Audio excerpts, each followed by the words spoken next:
उद्या तुम्ही दाऊदला भेटा, छोटा शकीलला भेटा. याच्यावरती मी कोणावरती व्यक्तिगत आरोप करत नाही, पण राजकारणात किमान नैतिकतेचं पालन तरी व्हावं. किमान सुरेश धस हे भाजपचे आमदार आहेत. त्यांनी एक बीडमध्ये आंदोलन चालू केलं. एका खुनाला वाचा फुटली आणि खरे आरोपी आकाचा आका ही भाषा आमची नाही. हे शब्द कोणी आणले? भारतीय जनता पक्षानं आणले. बावनकुळे आणि फडणवीस यांनी सांगावं की धस यांच्याशी आमचा काही संबंध नाही. धस यांनी जेव्हा पहिली बोंब मारली तेव्हाच त्यांना थांबवायला पाहिजे होतं, पण धसला बोंबाबोंब करू दिली. बीडमध्ये एक वातावरण निर्मिती केली. धस यांनी संतोष देशमुखच्या खून प्रकरणामध्ये एक आंदोलन उभं केलं. त्याला मी जन आंदोलन म्हणतो. संतोष देशमुख यांचा मुलगा, मुलगी, भाऊ यांना घेऊन त्यांनी बीडमध्ये स्वतःचं नेतृत्व उभं करण्याचा प्रयत्न केला. त्यांच्या अश्रूंचा बाजार केला. वाल्मिकी कराड असेल किंवा वाल्मिकी कराडचा बॉस धनंजय मुंडे असेल, या संदर्भात महाराष्ट्राच्या जनतेला माहिती कोणी दिली? आम्हाला माहीत नव्हतं हे बीडमध्ये काय चाललं आहे. आणि या बिहार टाईप माफिया टोळ्यांचं नेतृत्व कोण करत आहे हे सुरेश धस यांनी महाराष्ट्राला आणि देशाला सांगितलं. धनंजय मुंडे यांच्या संदर्भात त्यांची एक भूमिका होती आणि ती अत्यंत परकड भूमिका होती. त्यांच्या दृष्टीने ते गुन्हेगार, आरोपी आणि मुख्य सूत्रधार आहेत बीडमधल्या माफिया टोळ्यांचे. मी म्हणत नाही, सुरेश धस म्हणताय. आणि मग त्या मुंडेंना तुम्ही अचानक रात्री भेटायला जाता, 4 तास बसता, जेवण करता, लोकांच्या मनात संशय निर्माण होणार. आणि फडणवीस असं म्हणतात, भेटलं तर काय झालं? काहीच हरकत नाही भेटायला. पण ज्यांच्यावर तुम्ही आरोप करताय, ज्यांना तुम्ही एका खुनाचे मुख्य सूत्रधार मानताय, ज्यांना तुम्ही बीडमधल्या मिर्झापूरचा डॉन मानताय, त्यांना तुम्ही रात्री गुपचूप भेटता आणि फडणवीस त्याचे समर्थन करतात. म्हणजे तुमचं हँड इन ग्लोज झाला म्हणतो. मिली भगत आहे की काय या सगळ्यामध्ये? याच्यामध्ये सुरेश धस किंवा धनंजय मुंडेची नाचक्की झाली नसून ह्याच्यामध्ये बावनकुळे आणि देवेंद्र फडणवीस यांच्या नैतिकतेचा बुरका फाटला हे स्पष्टपणे मला सांगावं असं वाटतं. धनंजय मुंडे यांचा राजीनामा द्यायचा की नाही यापेक्षा त्यांनी कुणी घ्यायचा हे ठरायला पाहिजे. तो अजित पवारांनी घ्यायचा की देवेंद्र फडणवीस यांनी घ्यायचा?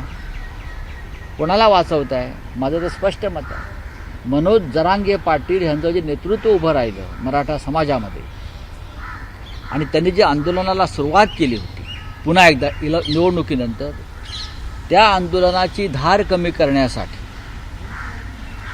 भारतीय जनता पक्षानं सुरेश धस हा मोहरा मराठा समाजाचा पुढे आणला आणि त्यासाठी त्यांना संतोष देशमुखाच्या खुनाचा त्यांनी वापर केला. मग या खून प्रकरणात भाजपचा हात आहे का? लोकांचं लक्ष विचलित करण्यासाठी हे पाहावं लागेल. मग अशा प्रकारची लढाई सोमनाथ सूर्यवंशीच्या प्रकरणात का करायला लावली नाही तुम्ही? कारण का दलित होता तो? सोमनाथ सूर्यवंशी हा संविधानाचं रक्षण करण्यासाठी मारला गेला, पोलीस लॉकअपमध्ये मारला गेला. त्याच्यावरती कोणी आंदोलन केलं नाही, करायला लावलं नाही भाजपनं. पण संतोष देशमुख प्रकरणामध्ये हा वापर केला गेला. हे भारतीय जनता पक्षाच्या राजकारणाचं एक स्वरूप आहे. अशा प्रकारचं राजकारण सर्वत्र भारतीय जनता पक्ष करतं. बलात्काराचं राजकारण, खुनाचं राजकारण, व्यभिचाराचं राजकारण, भ्रष्टाचाराचं राजकारण सर्वत्र. मुंबईमध्ये न्यू इंडिया बँक ज्या प्रकारे लुटली गेलेली आहे त्याच्यामध्ये सगळे भारतीय जनता पक्षाचे लोक आहेत. जनतेचा पैसा, सगळे बिल्डर, मेहता, जैन आणि एक कदम भाजपचा. आता कुठे गेले मुलुंडचे पोपटलाल? आता कुठे गेले? एवढी मोठी बँक लुटली गेली शेकडो कोटींना. आता हा मुलुंडचा पोपटलाल कुठे लपलाय, कुठल्या बिळात लपलाय? आता का बोलत नाही तो? का भारतीय जनता पक्षाच्या लोकांनी बँक लुटली म्हणून बोलत नाही? गरिबांचा पैसा नाही तो, सामान्यांचा पैसा नाही, टॅक्सीवाल्यांचा पैसा आहे. जॉर्ज फर्नांडिस यांनी स्थापन केलेली बँक आहे. आता तुमच्याकडे कागदपत्र पुरावे, आता ते ईदीकडे का जात नाहीत? आता ईदीला का सांगत नाहीत? आता काय पत्रकार परिषदा घेत नाहीत? आता का बुच बसला तोंडाला त्यांच्या? का? भाजपचे आमदार त्याच्यामध्ये अडकलेत. भाजपच्या आमदारांच्या दबावाखाली कर्ज वाटप झालं. बोला ना, देवेंद्र फडणवीसांनी उत्तर दिलं पाहिजे याच्यावरती. काय गुन्हे दाखल करताय तुम्ही? कोणाला गुन्हे दाखल करताय? सगळ्या बिल्डर ज्यांना पैसे मिळाले ते सगळे भाजपशी संबंधित आहेत आणि RSS संघाशी संबंधित आहेत. ही अत्यंत गंभीर गोष्ट आहे.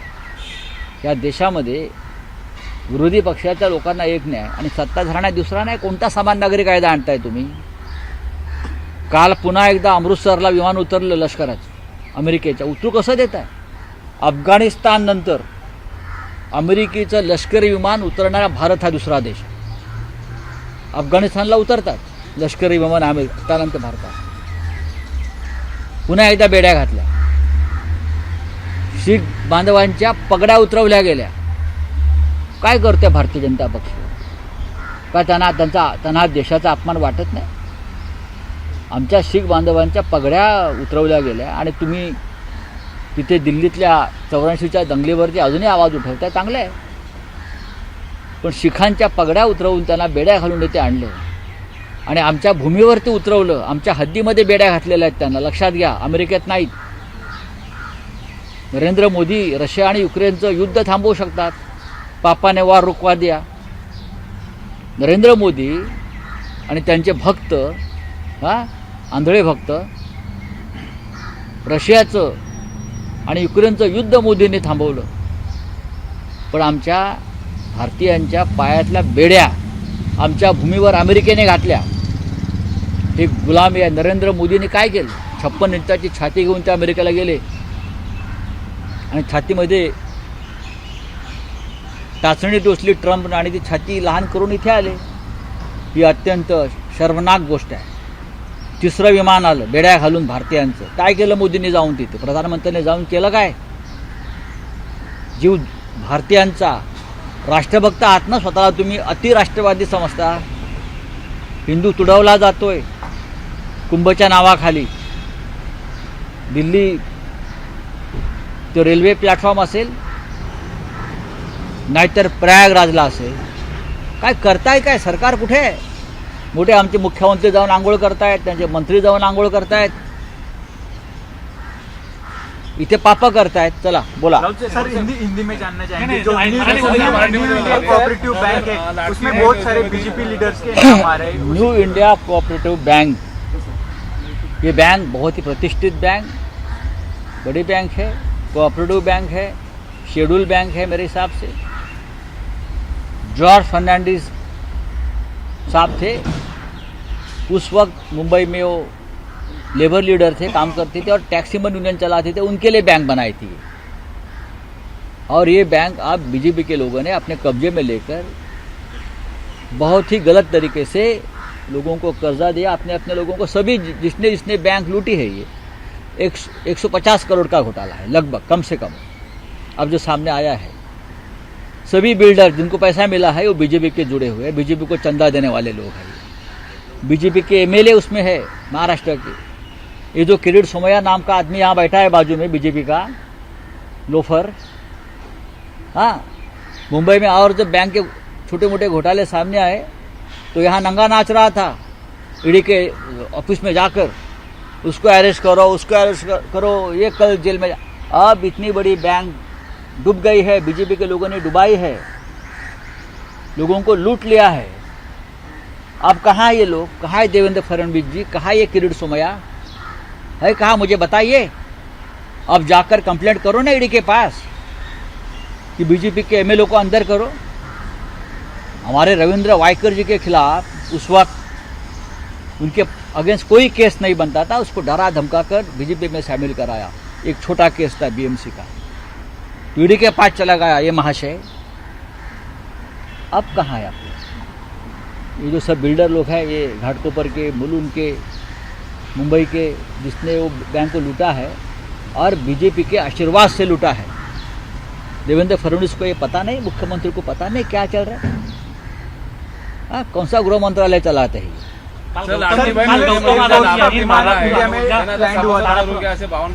कोणाला? लाडकी बहीण मधले जे लाभार्थी महिला आहेत त्यांना सभासद करून घ्या असे बावनकुळे. यूएस एयरफोर्स का विमान कल इंडिया में उतरा था। तीसरा विमान, उसमें उस विमान में सिखों की पगड़ी, जो उनका धर्म का एक सर्वोच्च सम्मान होता है पगड़ी, वो पगड़ी उतार दी, हाथ पांव में बेड़िया डालकर उनको उतरा। अमेरिका का लश्कर का विमान, आर्मी का विमान, इस प्रकार से आर्मी का विमान अमेरिका का अफगानिस्तान में उतरता था अब तक। अफगानिस्तान अब भारत में उतर रहे हैं।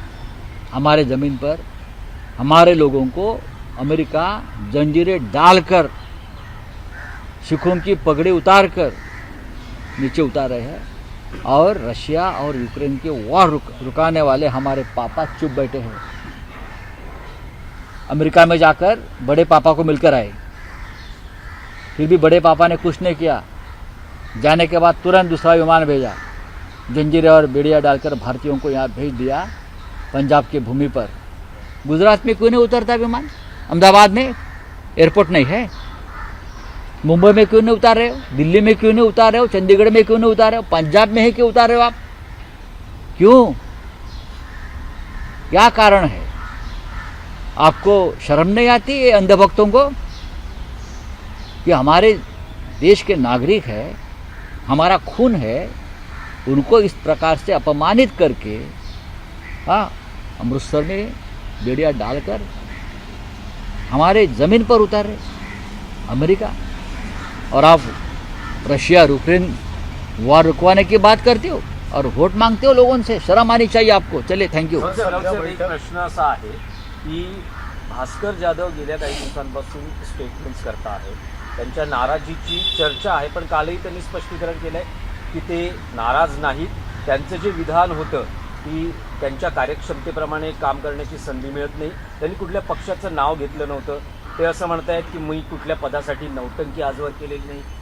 एकूण ज्या पद्धतीनं पक्षाला सध्या गळती लागलेली आहे, पक्षात काही सिरियस विचार सुरू आहे की काही प्लॅन ऑफ ॲक्शन चेंज करावी किंवा काही कार्यपद्धती म्हणजे काय असतं प्लॅन ऑफ ॲक्शन चेंज करावी असं आहे की म्हणजे यामध्ये काय आहे की गेले 50-55 वर्ष हा पक्ष एका दिशेने चाललेला आहे. पक्षामध्ये वारंवार बदल होत गेले, पक्षाच्या नेतृत्वात नेते बदलले गेले, नवीन नवीन माणसं आली. अनेकदा आता सध्याच्या परिस्थितीमध्ये पक्षाला काही लोक सोडून जात आहेत. हे पदाधिकारी आहे, एक लक्षात घ्या. हे पदाधिकारी काही ठिकाणी मोहापायी सोडून जात आहेत. नगरसेवक असतील, माजी आमदार आहेत, विद्यमान आमदार खासदारांविषयी तुम्ही अफवा उडवताय, पण ज्यांना जायचं होते ते गेले. भास्कर जाधव हे पक्षाचे नेते आहेत, आमचे सहकारी आहे. राजकारणातला त्यांचा अनुभव हा मोठा आहे आणि त्यांच्यावरती पक्षाने जबाबदाऱ्या दिलेल्या आहेत. त्यांच्याकडे पूर्व विदर्भाची जबाबदारी आहे, त्यांच्याकडे पश्चिम महाराष्ट्राची जबाबदारी आहे आणि ते काम आवडीनं करतायत. आता वारंवार आम्ही नेते मंडळ भेटत असतो आणि उद्धव साहेबांशी म्हणजे पक्षप्रमुखांशी चर्चा करतो. पुढल्या 2 दिवसामध्ये परत आम्ही भेटणार आहोत सगळे आणि नव्यानं काही जबाबदाऱ्या कोणाला अधिक घेता येईल का याविषयी आम्ही चर्चा करू. भास्करराव जाधव जे आहेत हे कोकणातले सध्या शिवसेनेचे एकमेव आमदार आहेत, हे मान्य केलं पाहिजे. कोकण हा आमचा बालेकिल्ला होता, यावेळेला आम्हाला पराभवाला सामोरं जावं लागलं. मग रायगड असेल, रत्नागिरी असेल, सिंधुदुर्ग असेल. आणि आम्हाला त्यातून आता उभं राहावं लागेल. पैशाची प्रचंड ताकद आणि दहशत कसली, रस्त्यावरती येऊन लढण्याची हिंमत नाही, पोलिसांची ताकद, पोलीस आणि त्या माध्यमातून आमचे लोक एसीबीच्या चौकशा. आता वैभव नाईक, राजन साळवींच्या विरुद्ध लावली एसीबीची चौकशी, त्याला ते सामोरे गेले. पण असं अचानक काय झालं, ते भाजपात जाणार होते अशा बातम्या, आणि अचानक ते शिंदे गटात गेले. काय स्वाभिमान, बाळासाहेबांचे कडवट निष्ठावंत शिवसैनिक तुम्ही, असं तुम्ही म्हणता, आम्ही नाही म्हणत. वैभव नाईकांच्या मागे लावल्या ससेमिरा, हा सगळा आमच्या मागे चालूच आहे, अनेकांच्या मागे चालू आहे. पण आम्ही खचणारे लोक नाही आहोत ना. जय पराजय होत असतात. आम्ही शिवसेनेने सगळ्यात जास्त पराभव स्वीकारलेले आहेत, पण संघटना कायम आहे. तुम्हाला जसं वाटतंय की हा गेला तो गेला, जाऊ द्या, त्यांची इच्छा आहे. आम्ही प्रयत्न केले त्यांना थांबवण्याचे. सत्ता आहे, पैसा आहे आणि मोह आहे, त्याच्यावरती कोणाला विजय मिळवता येत नाही. देवानाही मिळवता आला नाही. इथं माणसं आहेत. नाही, पण राऊतसाहेब, अलीकडे पक्षांच्या बैठकीत जे म्हटलं जातं, यांना जायचंय त्यांनी खुशाल जावं, असं कोणी म्हणत नाही. या धोरणात बदल झाला असं कोणीही म्हटलेलं नाही. या तुमच्यापर्यंत आलेल्या बातम्या चुकीच्या आहेत. ज्याला जायचं आहे त्याने खुशाल जावं असं कोणी म्हणणार नाही आणि कोणी म्हणत नाही. किंबहुना आमच्या कानावर जेव्हा अशा काही गोष्टी येतात तेव्हा आम्ही त्या संबंधित आमच्या सहकाऱ्यांशी, मग जिल्हा स्तरावरती असेल, तालुका स्तरावर असेल, आम्ही चर्चा करतो, त्यांना समजवण्याचा प्रयत्न करतो. पण प्रत्येकाच्या काही ना काही ते अडचणी आहेत. कोणावरती केसेस टाकल्या जात आहेत, जुन्या केसेस उकरून काढल्या जातात, पोलीस स्टेशनला फेऱ्या मारायला लावतात, बँकांची प्रकरणं बाहेर काढतात, इन्कम टॅक्सच्या नोटिसा पाठवतात. अर्थात या सगळ्यांना आम्ही यापूर्वी सामोरं गेलेलो आहोत आणि लढलो आहोत. पण आता काही लोकांची मनं फार कमजोर झालेली आहेत, कमकुवत झालेली आहेत. त्यांना लढण्याची इच्छाशक्ती त्यांची संपलेली आहे. आता त्यांना लढण्याची इच्छाशक्ती नाही, ते जात आहेत. असे मुरदाड लोक आसपास ठेवण्यापेक्षा मग आता आम्ही काय करू शकतो. नाही, पण राऊतसाहेब, तुमचे जे राजकीय प्रतिस्पर्धी आहेत, शिवसेना शिंदे गटातले नेते असं म्हणतात की 15 महिन्यात संपूर्ण पक्ष रिकामी होणार आहे, फक्त उद्धव ठाकरे आणि आदित्य ठाकरेच पक्षात राहणार. आणि संजय राऊत, अरविंद सावंत, अनिल देसाई, भास्कर जाधव, राजन विचारे, काय पक्ष मजबूत आहे. निवडणुकांमध्ये हारजीत होत असते. भारतीय जनता पक्षसुद्धा 2 खासदारांवरती आला होता. आणि एक दिवस हा एकनाथ शिंदेचा पक्ष आहे ना, हा त्यांचा एकही आमदार निवडून येणार नाही असं वातावरण निर्माण होतं. आज आले, अमित शहांची कृपा आहे, EVMची कृपा आहे, पैशांची बरसात आहे. पण एक निवडणूक जी आमच्या हातून गेलेली आहे, याचा अर्थ 2029चं चित्र हेच नसणार. 2029ला चित्र पूर्णपणे बदललेलं असेल. भारतीय जनता पक्ष आणि एकनाथ शिंदे एकत्र राहणार नाही आहेत भविष्यात. काम झालेलं आहे शिंद्यांचं, लक्षात घ्या. शिंद्यांचं काम झालं आहे, त्याच्यामुळे त्यांचं काम तमाम होणार आहे. आता सगळ्यांना दिसतं आहे, हे त्यांनाही माहिती आहे आणि त्यांच्या लोकांनाही माहिती आहे. त्यांचा पक्ष हा भाजपमध्ये विलीन होईल किंवा त्या पक्षातला एक मोठा गट हा कोकणमधल्या एका नेत्याच्या नेतृत्वाखाली भाजपबरोबर जाईल. हे तुम्ही इथे लिहून घ्या स्टॅम्प पेपरवरती, मी तुम्हाला सही करून देतो. तेच एकनाथ शिंदे म्हणतात की तुमची जे बैठक सुरू आहे ते डॅमेज कंट्रोल आहे आणि बाळासाहेबांचं डॅमेज करण्याचं काम त्यांनी केलं. 2-4 माणसं सोडलेली तर कोण काय डॅमेज म्हणजे सगळ्यात जास्त शिवसेने बाळासाहेबांना डॅमेज एकनाथ शिंदेनी केलं आहे ना. कसलं डॅमेज कंट्रोल. एकनाथ शिंदे ह्या माणसाने बाळासाहेब ठाकरे, हिंदू हृदय सम्राट, या राज्याचं आणि भारताचं दैवत, त्याला, त्या दैवताला डॅमेज करण्याचं काम कोणी केलं असेल तर ह्या लोकांनी केलं. नाही तर काय हिंमत होती दिल्लीवाल्यांची महाराष्ट्रातून दादागिरी करण्याची, महाराष्ट्र लुटण्याची. ह्या लोकांनी केलं, हे सगळं पाप केलं ह्या लोकांनी. आणि हे लोक जाऊन तिथे देवापुढे नाक घासतात. कुठली ती देवी, कामाक्षा, प्रयागराज, देवतांना बुडवणार आहे. चला, धन्यवाद. एबीपी माझा, उघडा डोळे बघा नीट.